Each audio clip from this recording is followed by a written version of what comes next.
IPhone AC 2020 অর্থাৎ 2020 সালে release হয়েছিল ফোনটা, সেই হিসেবে কিন্তু এটার নামকরণ করা হয়েছে এবং এর সর্বশেষ ভার্সন ছিল 2022। তারপরে কিন্তু আইফোন এখন এক্সপেন্সিভ সিরিজে শিফট করেছে, অর্থাৎ আগে স্পেশাল এডিশন এসি ছিল আর এখন ই সিরিজে চলে গেছে। কয়েকদিন আগে আইফোন 16 রিলিজ হয়েছে, আমার মনে হয় সবাই কম বেশি জানেন। তবে সেটা নিয়ে আজকে কথা বলতেছি না, আজকে কথা বলতেছি এই আইফোন এসি 2020 মডেলটাকে নিয়ে। এটা এখন আপনারা পুরাতন অ্যারাউন্ড 20,000 টাকায় কিনতে পারবেন। তো ফোনটা কিন্তু প্রায় 5 বছরেরও বেশি বয়স্ক হতে যাচ্ছে। তবে তারপরেও আসলে এই ফোনটা কেনা উচিত হবে কিনা, বিকজ আমি দেখছি যে অনেকে আপনারা কমেন্ট করেন যে ভাই আইফোন এসি 2020 বা 22 এর একটা রিভিউ দেন। সো ডেফিনেটলি আপনাদের ইন্টারেস্ট আছে। সো যাদের ইন্টারেস্ট আছে তারা আসলে ভুল ডিসিশন নিচ্ছেন কিনা বা কাদের জন্য এইটা এখনো কেনা যায়। তবে ভিডিও শুরুর আগে একটু বলে দিই, এই ফোনটা এখন আপনারা এমকে মোবাইল পয়েন্টে কিনতে পারবেন এবং শুধুমাত্র এই ফোন না, যে কোনো ব্র্যান্ড নিউ ফোন অথবা পুরাতন ফোন যদি আপনারা কিনতে চান তাহলে ডেফিনেটলি এমকে মোবাইল পয়েন্টে কন্ট্যাক্ট করতে পারেন। বসুন্ধরা সিটিতে তাদের শোরুম আছে, ঢাকার বাইরে থাকলে আপনারা নিশ্চিন্তে তাদের কাছ থেকে কুরিয়ার করে নিতে পারেন। সো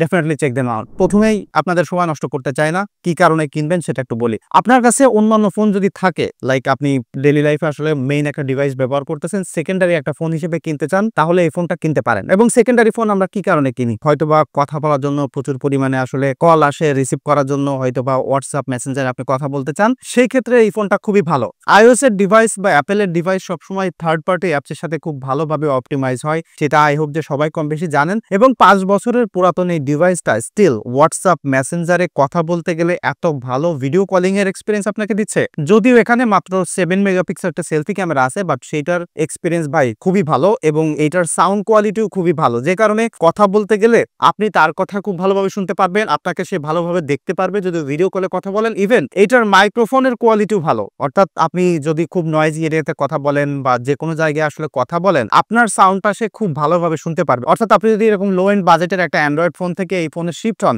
আপনি যাদের সাথে রেগুলার কথা বলেন তারা ইনস্ট্যান্টলি তারাই আপনাকে বলবে যে ভাই আপনি কি ফোন চেঞ্জ করছেন কিনা, বিকজ এইটার এক্সপিরিয়েন্স এতটা বেটার করবে। এবং আমি এটা 4 মাসেরও বেশি সময় ধরে একবার লম্বা সময় ধরে ব্যবহার করছিলাম। আরেকটা ব্যাপার হলো এটাতে এখন একদম লেটেস্ট সফটওয়্যার চলতেছে iOS 18। ডেইলি লাইফে ব্যবহার করতে গেলে, ক্যাজুয়ালি ব্যবহার করতে গেলে আমরা যেসব অ্যাপস গুলো চালাই একদম ফাস্ট, মানে এইটাকে কোনোভাবে একটা স্লো বা আন্ডার এস্টিমেট করার মতো না। এবং অ্যাপেলের ডিভাইস গুলো দেখবেন যে লম্বা সময় ধরে আসলে খুব ভালো পারফরমেন্স দেয়। এবং এখানে কিন্তু অ্যাপেলের A13 এর বাইরিক প্রসেসর ব্যবহার করছে, এর সাথে 3GB র্যামও রয়েছে।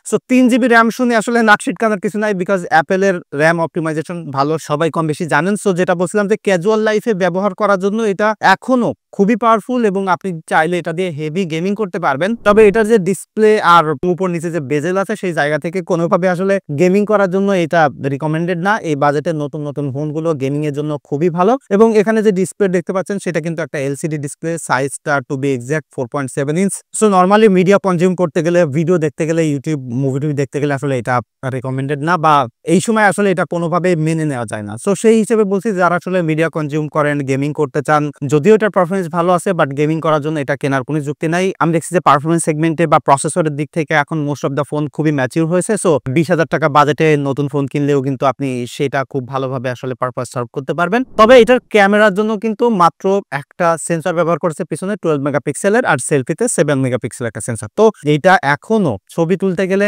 মাইন্ড ব্লোয়িং ডিটেইল আপনাকে প্রোভাইড করবে। হ্যাঁ, যেটাতে আসলে দুর্বলতা আছে সেটা হলো খুব ভালোভাবে ডাইনামিক রেঞ্জ ক্যাপচার করতে পারে না, পিছনে ব্যাকলাইট থাকলে খুব ভালোভাবে এক্সপোজ করতে পারে না। বাট ছবি যেটা আপনাকে দিবে, লাইক আপনার হিউম্যান ফেস যদি থাকে সেটাকে আসলে খুব ভালোভাবে এটা এক্সপোজ করবে। এবং যদি আপনি ভিভিড মুড লাগাই দেন তাহলে একদম social media ready type picture পাবেন। এবং অ্যাপেলের কিন্তু এটা একটা বিশেষত্ব, লাইক আপনি যে কোনো অ্যাপেলের ডিভাইস, যত পুরাতন একটা ডিভাইস ব্যবহার করেন না কেন, আপনি যদি প্রপার লাইটে ছবি তুলে সেটার একটা ভিভিড মুড লাগাই দেন তাহলে দেখবেন যে একদম লেটেস্ট জেনারেশনের যে আইফোন আছে সেইটার সাথে সেই ছবিটাকে আপনি লিটারেলি কম্পেয়ার করতে পারেন। যে কারণে যারা একদম রিলায়েবল একটা ক্যামেরা সেটআপ চান, নরমালি আসলে ডে লাইটে ফটোগ্রাফি করতে চান, তাদের জন্য এটা খুবই ভালো একটা সেন্সর। এবং এটা দিয়ে পোর্ট্রেটও তুলতে পারবেন। এজ ডিটেকশনও ভাই এখনো মাইন্ড ব্লোয়িং। তবে যে সমস্যা হচ্ছে যে পোর্ট্রেট তুলতে গেলে ফোকাল লেন্থের একটা ইস্যুস থাকে, টাইট ফোকাল লেন্থ নাই। তবে এই বাজেটে কোনো নতুন ফোনে তো আপনি ডিজিটালি জুম করে আসলে পোর্ট্রেট তুলতে পারতেছেন না। আর আইফোন 14 পর্যন্ত কিন্তু তাদের বেস ভেরিয়েন্টে কোনো প্রকার ডিজিটাল জুম তারা দেয়নি। সো এইখানে আসলে অ্যাপেল দিতেও না, তাদের কল্পনারও বাইরে ছিল।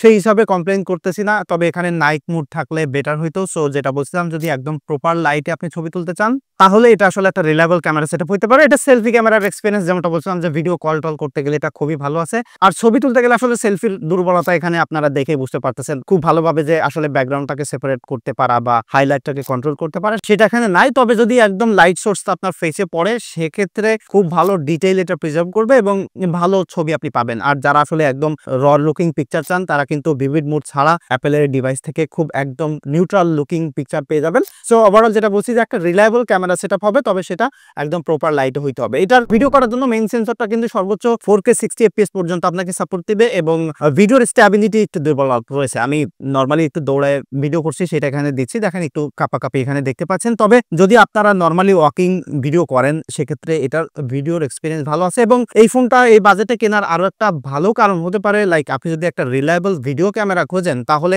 এইটা খুবই ভালো হবে। হ্যাঁ, আপনি এই বাজেটে অন্যান্য অ্যান্ড্রয়েডের পুরাতন ফোনগুলো পাবেন যেখানে আপনি এর থেকে ভালো ভিডিওর ফিচার আরো জুম করে ভিডিও করা বা আলট্রা ওয়াইডের ভিডিও করার ক্যাপাবিলিটি পাবেন। তবে যদি পিসিতে এডিট করতে যান তাহলে এটার ডিফারেন্সটা বুঝতে পারবেন। এটা এত ভালো ডিটেইল রিটেইন করে এবং লিটারেলি মনে হয় কি যে খুব হাই এন্ড ক্যামেরার ভিডিও এটা। এবং অ্যাপেলের ক্ষেত্রে এটা আমি সবসময় দেখছি যে ফোন দিয়ে আসলে ভিডিও করলে সেটা যখন আপনি পিসিতে এডিট করবেন বা অ্যাকচুয়াল যারা আসলে কন্টেন্ট ক্রিয়েটর আছেন তাদের জন্য পোস্ট প্রসেসিং এ ভালো একটা জায়গা কিন্তু অ্যাপেলের ভিডিওতে থাকে। তবে সেলফি ক্যামেরাতে আপনি সর্বোচ্চ ফুল এইচডি পর্যন্ত ভিডিও করতে পারবেন, ব্যাকলাইট কন্ট্রোল করতে পারে। তবে একদম সানলাইট থাকলে ফেসটা দেখেন হালকা ডার্ক করে ফেলে, যেটা হোপফুলি এখান থেকে দেখতে পাচ্ছেন। তবে যেটা বলছি যদি প্রপার লাইটে ভিডিও করতে চান তাহলে এটা খুবই ভালো হবে।